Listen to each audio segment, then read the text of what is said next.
بسم اللہ والصلاة والسلام علی رسول اللہ۔ المرقات فی علم المنطق، سبق نمبر 30۔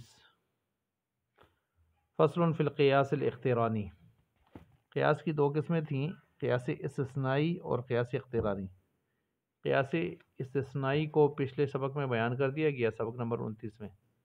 اب سبق نمبر 30 میں قیاس اقترانی کو بیان کیا جا رہا ہے۔ قیاس اقترانی کے بارے میں مصنف رحمۃ اللہ علیہ فرماتے ہیں، فصل فی القیاس الاقترانی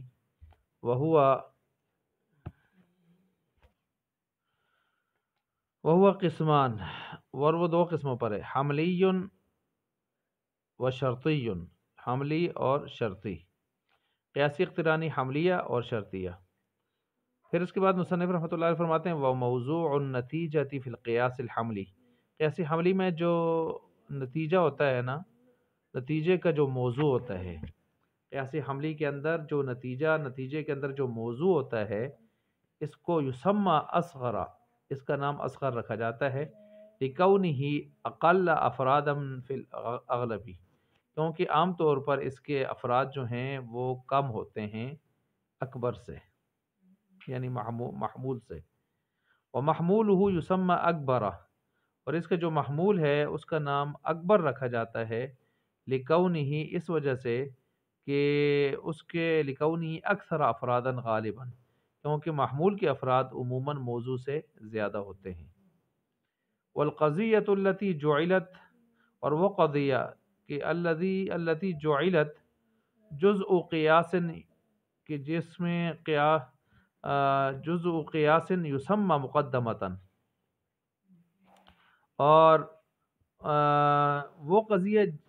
وہ قضیہ جسے قیاس کا جز بنایا جائے، یا جسے قیاس کا جز بنا دیا گیا ہے، جعلت جزء قیاس، قیاس کا جز بنا دیا گیا ہے، یسمى مقدمۃ، اس کا نام کیا رکھا جاتا ہے؟ مقدمہ۔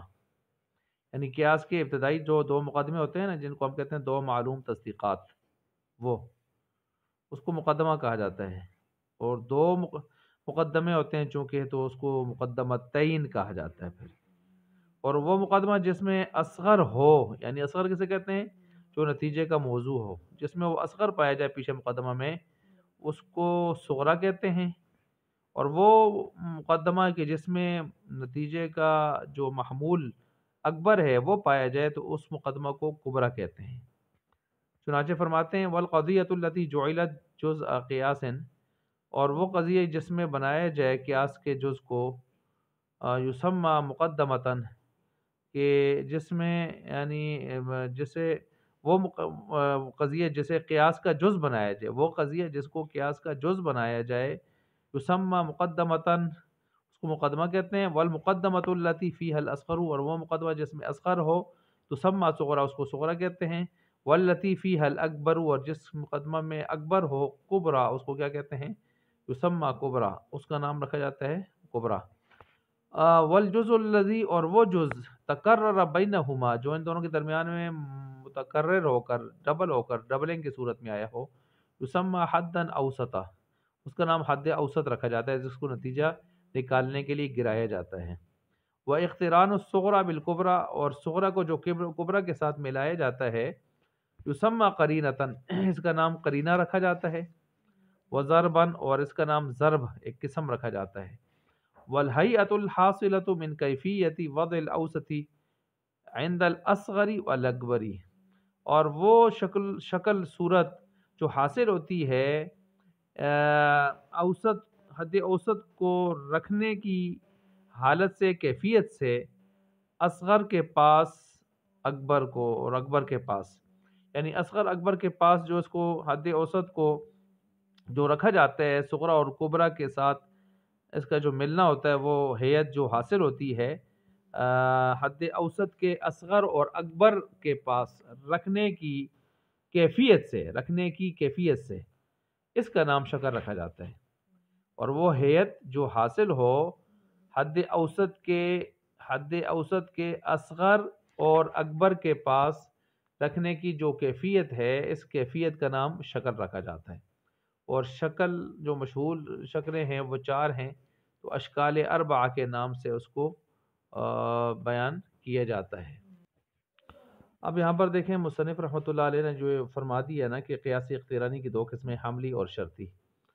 حملی تو وہ قیاس ہوتا ہے جس میں صرف اور صرف اس میں حملیات ہوتے ہیں، جیسے العالم متغیر، جہان سارا کا سارا کیا ہے، تبدیل ہونے والا ہے، تبدیلی کو قبول کرنے والا ہے۔ وکل متغیر حادث، ہر تبدیل ہونے والا وہ حادث ہوتا ہے، نو پیدا۔ فالعالم حادث، بس عالم بھی کیا ہے، حادث ہے۔ اب یہاں پر دو قضیہ ہے اور ان سے ایک تیسرا حاصل ہو گیا، اور یہ حملی ہیں سارے، اس کو قیاس اقترانی حملی کہتے ہیں۔ شرطی وہ ہوتا ہے کہ جو دو حملیہ سے مرکب نہ ہو، بلکہ یا تو دو شرطیہ سے مرکب ہو، ایک مقدم ایک تالی، یا ایک شرطیہ اور ایک حملیہ سے مرکب ہو۔ پہلے کی مثال لے لیں، مثلا دو شرطیہ سے، جیسے کلما کانت الشمس طالعۃ فالنہار موجود، وکلما کان النہار موجودا فالعالم مضیء، فکلما کانت الشمس طالعۃ فالعالم مضیء۔ اب اس میں دیکھیں دو قضیے شرطیے ہیں، لہذا یہ قیاس شرطی ہے۔ اور کبھی ایسا بھی ہوتا ہے کہ ایک شرطیہ اور دوسرا اس میں کیا ہوتا ہے، حملیہ ہوتا ہے، جیسے کلما کان هذا شیء انسان کان حیوان وکل حیوان جسم، فکلما کان هذا الشیء انسانا کان جسم۔ یہاں پر ایک قیاس شرطیہ ہے اور ایک حملیہ ہے، اس سے مرکب ہو کر یہ قیاس اقترانی شرطی بنے۔ تو قیاس اقترانی شرطی کی دو صورتیں ہو گئی ہیں، دو شرطیہ سے مل کر مطلب بنے، یا ایک شرطیہ اور حملیہ سے مل کر بنے۔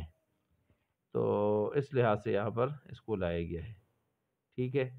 باقی پھر مصنف رحمۃ اللہ علیہ نے اس میں یہ بیان کر دیا ہے کہ اصغر کیا ہوتا ہے، اکبر کیا ہوتا ہے، صغرا کیا ہوتا ہے، کبرا کیا ہوتا ہے، حد اوسط کیا ہوتا ہے، ضرب وغیرہ وہ چیز کیا ہوتی ہے، اور شکل کیا ہوتی ہے، ٹھیک ہے۔ ضرب وغیرہ وہ چیز کیا ہوتی ہے، قرینہ اور ضرب، اس کو الگ سے بیان کیا ہے۔ تو یہ یعنی صغرا کا کبرا کے ساتھ جب اقتران ہوتا ہے تو یہ نتیجہ پر دال ہوگا، اور دال کو قرینہ بھی کہتے ہیں، ٹھیک ہے، اس اقتران کو قرینہ بھی کہتے ہیں۔ تو یہ چونکہ اقتران اس سے قیاس کی نوع اور قسم حاصل ہوتی ہے، تو اس لیے اس ضرب کے معنی قسم اور نوع کے بھی ہیں، تو اس لیے اس کو ضرب بھی کہتے ہیں۔ اور حد اوسط کو اصغر اکبر کے پاس رکھنے سے جو کیفیت حاصل ہوتی ہے، جو ہیئت، کیفیت، شکل، اس کو شکل بھی کہا جاتا ہے۔ اور میں نے عرض کیا کہ شکل کی کتنی قسمیں ہیں، چار، اشکال اربعہ، اگلے سبق میں وہی آ رہی ہیں۔